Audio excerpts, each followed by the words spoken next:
wa na'udzubillahi min shururi anfusina wa min sayyiati a'malina. May yahdihillahu fala mudhillalah wa la yudhlil fala hadiyalah. Asyhadu an la ilaha illallah wa asyhadu anna Muhammadan abduhu wa rasuluh la nabiyya ba'dah. Puji syukur marilah kita panjatkan kehadiran Allah Subhanahu wa taala yang telah memberikan banyak karunia, banyak kenikmatan dan segala bentuk kelimpahan berkah kepada kita yang tidak bisa kita hitung seberapa banyak kenikmatan yang telah Allah berikan. Semoga kita semua selalu dalam lindungan Allah dan selalu dalam kondisi sehat walafiat. Amin ya rabbal alamin. Salawat seiring salam semoga tetap tercurahkan kepada junjungan kita Habibana ya Nabiyana ya Rasulana Muhammad Sallallahu alaihi wasallam yang kita nanti-nantikan syafaatnya kelak di yaumul akhir. Amin ya rabbal alamin. Hadirin rahimakumullah. Pada kesempatan kali ini saya akan membawakan sebuah ceramah yang bertemakan ikhlas. Hadirin rahimakumullah, ikhlas menurut para ulama adalah sebuah sikap yang segala sesuatu bentuk amalan yang ia perbuat itu hanya semata-mata untuk mendapatkan ridho dari Allah Subhanahu wa taala. Ikhlas juga merupakan suatu sikap melepaskan diri dari segala bentuk macam tanggapan manusia tentang amalan-amalan yang ia lakukan. Ikhlas juga merupakan salah satu kunci agar amalan yang kita perbuat dapat diterima oleh Allah Subhanahu wa taala. Nah, ikhlas merupakan suatu tindakan, sikap yang mana ia lakukan hanya untuk mendapatkan ridho dari Allah Subhanahu wa taala. Ibnu Qayyim dalam kitab Al-Fawaid mengumpamakan bahwa seseorang yang melakukan amal tanpa didasari dengan rasa ikhlas seperti seorang musafir yang membawa bekal sekarung pasir, yang mana bekal tersebut hanya akan memberatkan dirinya tetapi tidak memberikan manfaat apapun. Ada juga yang mengibaratkan ikhlas seperti surat Al-Ikhlas di dalam Al-Quran, yang mana ia dinamakan Al-Ikhlas tetapi tidak ada satupun ayat yang mengandung kata ikhlas di dalamnya. Oleh sebab itu, bagi seorang muslim sudah sepantasnya, sudah sewajarnya kita memiliki sifat ikhlas dalam diri kita, terutama dalam bentuk-bentuk beribadah kepada Allah Subhanahu wa taala. Ikhlas sendiri juga memiliki banyak sekali keutamaan. Di antara keutamaan dari sifat ikhlas, yang pertama adalah mendapatkan pertolongan dari Allah Subhanahu wa taala. Ketika kita beramal untuk mendapatkan ridho dari Allah Subhanahu wa taala, maka akan mudah bagi Allah Subhanahu wa taala untuk mengutamakan kita ketika kita membutuhkan pertolongan. Sebagaimana telah Allah jelaskan dalam Quran Surah Al-Fatihah ayat 5, Bismillahirrahmanirrahim. Iyyaka na'budu wa iyyaka nasta'in. Yang artinya hanya kepadamu lah kami menyembah dan hanya kepadamu lah kami memohon pertolongan. Surat ini menegaskan kepada kita bahwa kita hanya boleh menyembah kepada Allah Subhanahu wa taala. Maka Allah pula lah yang akan langsung memberikan bantuan kepada kita dalam bentuk apapun. Begitu pula sebaliknya, ketika kita mensekutukan Allah, maka Allah tidak akan pernah mau menolong kita. Allah akan menolong orang-orang yang ikhlas dari upaya persekalan iblis. Seperti yang kita ketahui bahwa iblis merupakan musuh yang nyata bagi manusia. Oleh sebab itu, hanya pertolongan Allah lah yang akan menyelamatkan kita dari godaan-godaan iblis tersebut. Oleh sebab itu, marilah kita sama-sama memperbaiki ibadah kita. Dan janganlah sekali-kali kita menyekutukan Allah dengan apapun yang ada di dunia ini. Keutamaan ikhlas yang kedua adalah mendapatkan petunjuk dari Allah Subhanahu wa taala. Ada doa yang terkait dengan petunjuk Allah yang selalu kita ulang-ulang setiap hari. Doa ini tercantum dalam surat Al-Fatihah ayat 6. Bismillahirrahmanirrahim. Ihdinas syiratal mustaqim.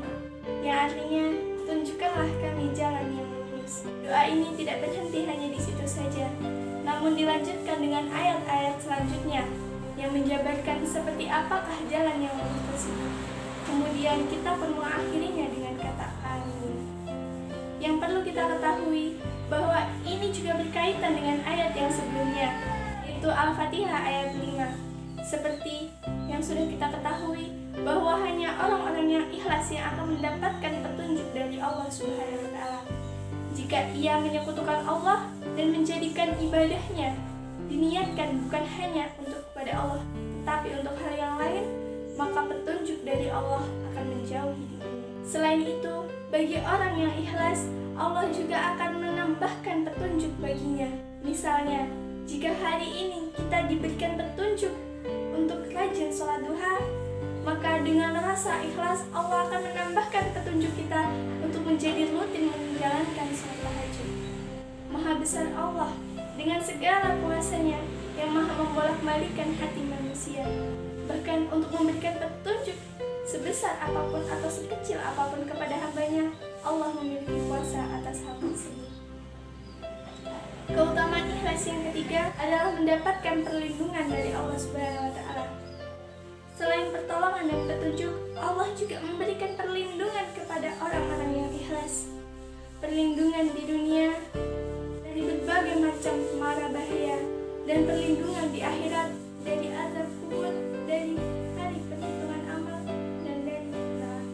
Bahkan orang yang ikhlas dalam bersedekah akan menjadi orang yang masuk dalam 7 golongan orang yang mendapatkan naungan Allah Subhanahu wa Ta'ala. Keutamaan ikhlas yang keempat adalah mendapatkan ketenangan hati. Hal apa yang luar biasa selain dari mendapatkan ketenangan hati, baik dalam beribadah, baik dalam melakukan aktivitas apapun. Sebab kegelisahan-kegelisahan yang kita lalui, kekhawatiran-kekhawatiran yang kita lalui, itu semua berasal dari Allah Subhanahu wa Ta'ala. Dan ketenangan pun juga berasal dari Allah Subhanahu wa Ta'ala. Maka jika kita bisa mendapatkan ketenangan hati, apalagi yang perlu kita khawatirkan? Orang-orang yang dalam setiap perbuatannya selalu dilandasi dengan rasa ikhlas, tentu akan selalu mengingat Allah Subhanahu wa Ta'ala dalam setiap keadaan.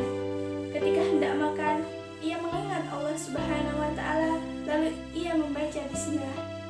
Ketika hendak tidur, ia menyerahkan hidup dan matinya kepada Allah Subhanahu wa Ta'ala. Begitupun ketika ia hendak bekerja, ia paham bahwa Allah Maha melihat dan Maha mengawasi setiap gerak-gerik yang dilakukan oleh manusia. Ikhlas akan menyebabkan seseorang merasa diawasi oleh Allah Subhanahu wa Ta'ala. Dengan selalu merasa diawasi oleh Allah Subhanahu wa Ta'ala, maka otomatis ia akan selalu mengingat Allah Subhanahu wa Ta'ala dan berzikir kepadanya. Dengan berzikir kepada Allah, maka kita akan mendapatkan ketenangan hati. Hal ini sesuai dengan yang dijanjikan Allah dalam Quran Surat Ar-Ra'd ayat 23. Keutamaan dari sifat ikhlas yang kelima adalah terlindung dari sifat khianat. Berdasarkan hadis yang diriwayatkan oleh Bazar, diterangkan mengenai 3 perkara yang menjadikan hati seorang mukmin sehingga ia tidak pernah menjadi seorang yang pengkhianat. 3 perkara tersebut adalah ikhlas dalam beramal hanya karena Allah Subhanahu wa Ta'ala, berikan nasihat bagi pemimpin kaum muslim, dan yang ketiga adalah berkomitmen kepada jamaah muslim. Orang yang ikhlas juga akan terhindar dari sifat pembohong, mengkhianati janji, dan mengkhianati amanah yang telah diberikan. Dengan kata lain, orang yang mengikhlaskan hidup dan matinya hanya kepada Allah Subhanahu wa Ta'ala akan terlindung dari sifat munafik. Dan keutamaan dari ikhlas yang keenam adalah amalan ikhlas bisa menjadi sarana tawasul.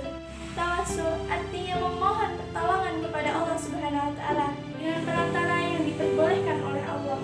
Misalnya, kita diperbolehkan untuk bertawasul dengan menyebut sifat-sifat Asmaul Husna, sifat-sifat Allah. Untuk meminta rezeki yang berlimpah, kita dapat meminta dengan menggunakan sifat Ar-Rahman, Ar-Razzaq, dan Al-Ghani Allah. Untuk memohon perlindungan, kita dapat meminta kepada Allah dengan menyebutkan Al-Hayyu dan Al-Qayyum. Tawasul juga dapat menggunakan kemuliaan Rasulullah SAW. Misalnya, sambil bersolawat, kita berdoa, atau di sela-sela kita bersolawat, kita berdoa kepada Allah SWT. Begitu pula kita dapat bertawasul dengan amal ibadah yang telah kita lakukan. Keutamaan-keutamaan tersebut hanya dapat kita raih apabila kita senantiasa ikhlas dalam beribadah. Sementara ikhlas dapat dicapai dengan doa kepada Allah SWT, menyembunyikan amal, melihat amalan orang lebih baik daripada amalan kita, selalu menganggap amalan yang kita lakukan itu sangatlah sedikit, bahkan belum cukup untuk menjadi bekal kita di akhirat, dan selalu merasa khawatir apabila apabila amal tersebut tidak diterima oleh Allah Subhanahu wa taala. Mungkin demikian yang dapat saya sampaikan. Semoga bermanfaat bagi kita semua. Banyak salah tutur kata maupun ucapan yang saya lakukan, saya mohon maaf yang sebesar-besarnya, dan kepada Allah saya mohon ampun. Astaghfirullahaladzim, astaghfirullahaladzim, astaghfirullahaladzim. Sekian dari saya. Apabila ada kebenaran itu semata-mata milik Allah Subhanahu wa taala. Saya akhiri, wallahul muwaffiq ila aqwamit thariq. Wassalamualaikum warahmatullahi wabarakatuh.